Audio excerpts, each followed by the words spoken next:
YouTubers, what is up? I hope you guys are doing absolutely fantastic. It is Tuesday, December 20th. I'll probably put this out on the 21st.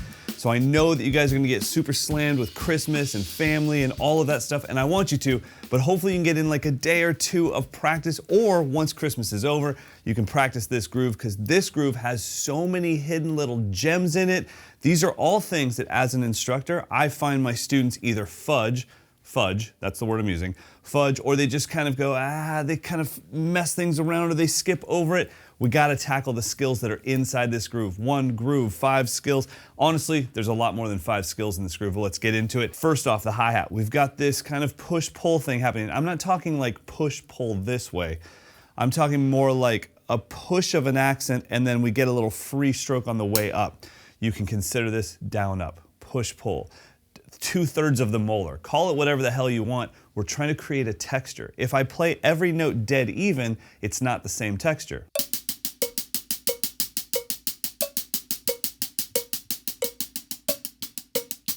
There we go. That's what we want. Come on now. Oh, and the link to my metronome is in the description below. Now, when it comes to this right hand technique, it's really more about your ear. Your ear should tell you whether it's right or wrong more than just, I'm doing this thing. I'm getting a thicker sound from the side of the stick on the side of the hat, and then a thinner sound from the tip of the stick on the top of the hat. So, side of the stick, side of the hat, tip of the stick, top of the hat, and that's creating this kind of thick, thin sound that's going on.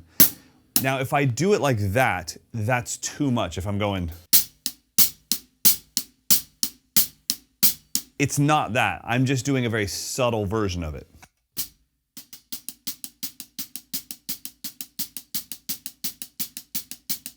But it's my ear that's determining whether it's right or wrong. I'm going for a sound. Almost like an egg shaker. That's kind of what I'm going for. I don't even, is this?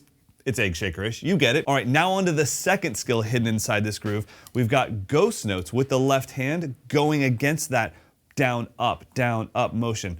And I notice a lot of times when people play Gadsden grooves or single-handed 16th note grooves, they actually stop the hi-hat to play the left hand like this.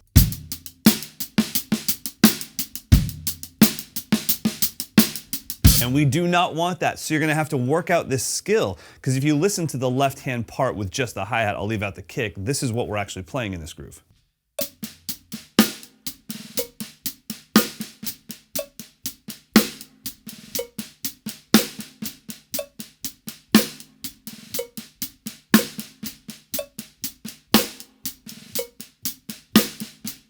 So to work on that skill, what I would suggest is playing those 16th notes with that down, up, and then on those ups, the E's and the U's, 1 E and bring in the ghost note. 1 E and that's really hard to do. 1 E and 2 E and just play that over and over again.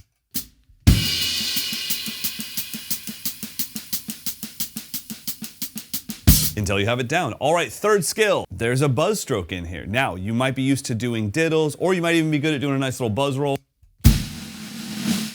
But playing one single buzz stroke, sometimes that takes some work, and you have to also decide for yourself, do you want it to be kind of loose and gritty and kind of this dirty vibe? Totally cool.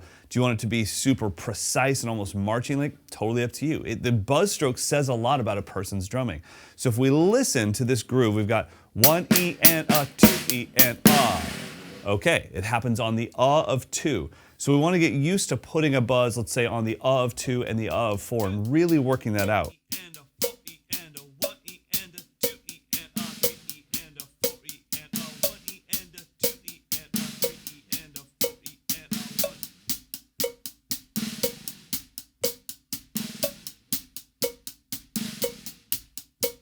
Not easy whatsoever. You're gonna have to put in the time on that one. Now the fourth skill that's living inside this groove is that buzz stroke goes with a bass drum. So now you've got all these things happening simultaneously.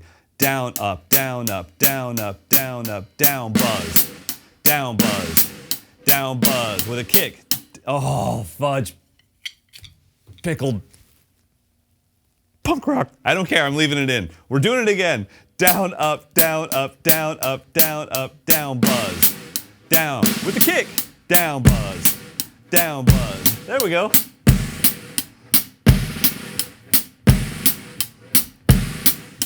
So as you can see, when it comes to skills that might screw you up in a groove or in a fill, don't keep practicing the whole thing and screwing up that little part. Take the problem out of the exercise, make a brand new exercise out of the problem, obsess on it, get it down, then bring it back into the groove or the fill, and then it'll be glorious. And skill number 5 sitting inside this groove is the most difficult without a doubt, and that's keeping the left foot going on upbeats. Normally not too bad. If we were over here, 1. But we're playing 16th on this, and we don't want any opens. That is really tough. So let's listen to just the hi-hat and snare drum by themselves with that left foot part in.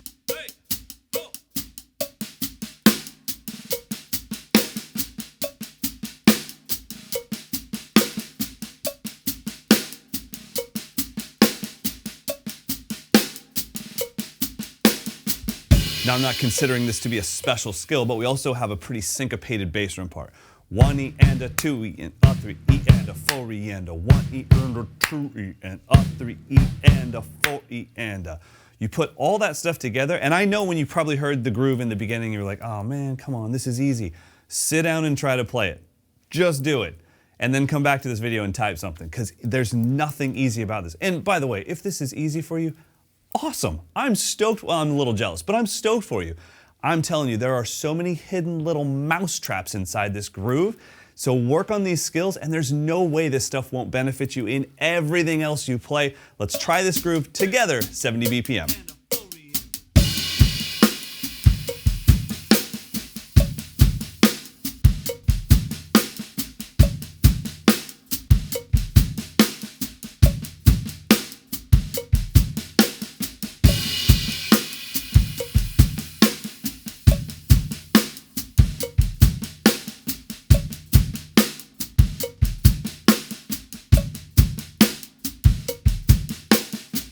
I know the title of this video is 1 Groove 5 Skills, but there are so many hidden gems inside this little groove.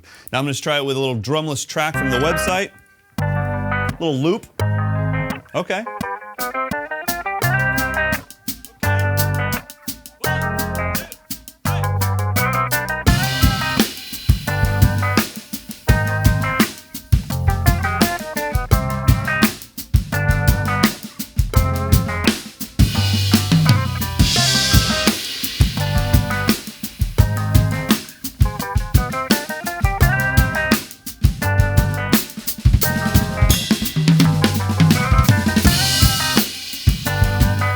Oh, we didn't even talk about the triple ghost note after the second backbeat. That's like skill 6 for sure. I'm sorry, what was that? One more time? There's nothing easy about that whatsoever. Why am I yelling at you? You don't deserve this. There's nothing easy about that whatsoever. I just get stoked about teaching. YouTubers, I hope you try this. Usually I say, I hope you had fun with this. I hope you try this. I really do hope you take this to the kit. The notation is in the description below. Sit down with it, slow it down, and appreciate the skills that are built into this groove, and like I said, how they will help everything else you play. So until next time, go practice.